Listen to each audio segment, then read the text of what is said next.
I'm doing well, Andrew. And after we finished recording on Thursday, I told you, and you sort of scolded me for not including it in the podcast, that you only a few times in your life get to experience that rush of the collective crowd reacting like happened in Japan when Max, Yep. set that lap.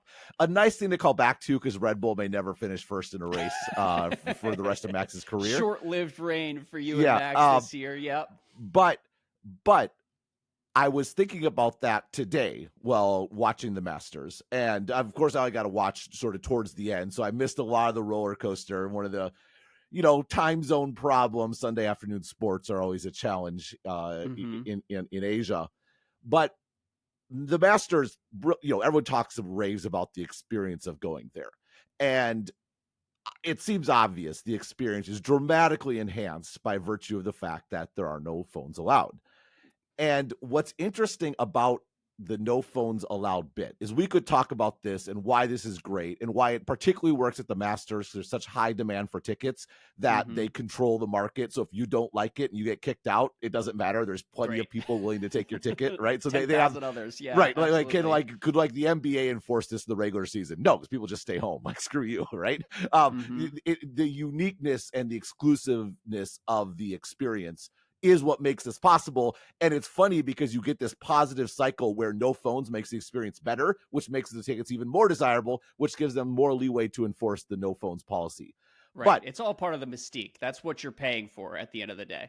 Which I think that's dramatically becoming more and more valuable over time. My favorite moments from the broadcast were the shots of the 18th hole when they have the scoreboard that shows like what everyone's, where they hole by hole, where their overall score is, -11, -12. It's a roller coaster. It's going up and down, but they pull the numbers down because they're going to update them for the players that are, later, like particularly Rory McIlroy.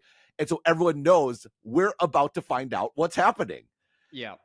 And you get the collective crowd experience of discovering something at the same time, again and again. It's actually like the equation. And it's like it's perfect for golf in this, where if you can imagine in a normal, if you have a phone or you smuggle something in, you're finding out individually. And there's the way people act is they continually choose individual experiences. We see this with social networks, all right? Like, what is a social network at the end of the day? The crazy thing about social networks is even though they're framed as quote unquote connecting people, they're actually deeply individualistic, atomized experiences that separate people. Your Instagram is different than my Instagram. Your Facebook is different than my Facebook. Your Twitter is different than my Twitter, because we have to all get every freaking Elon Musk post. But there's somehow I don't get every Elon post, just for the record. I don't know what code I cracked. I never see anything that Elon Musk's tweets. You probably blocked him, didn't realize it. But yeah, no, you should. It could be. Who could say? It's out of control. But there's a certain bit of gaslighting about this quote unquote connecting us, because it's connecting us on terms that are completely individualistic, and everything about tech drives towards this. Even though the scale is the whole world, the actual experience of the individual is completely unique, and people like that in their choices. But there's a bit where what you like and what you choose isn't always what's best for you and what you love, right? There's like some sort of like relationship analogy here or something along those lines, right? And I just thought it was really striking. That was my favorite thing about the broadcast and they kept showing it. Maybe they've always done this, or they just did this camera angle this year, but the number goes blank, crowd tenses up in anticipation, numbers flash up, and this collective groan or collective sort of release at seeing what happened just a few hundred yards away. I thought was really interesting. Anyhow, congratulations, Rory McIlroy. Career Grand Slam is amazing. But I'm relieved on behalf of Rory McIlroy. And as a millennial, you're like, we're congratulations on your generation. Finally, he was supposed to be our guy. He was supposed to be the next Tiger, and he's had a nice run.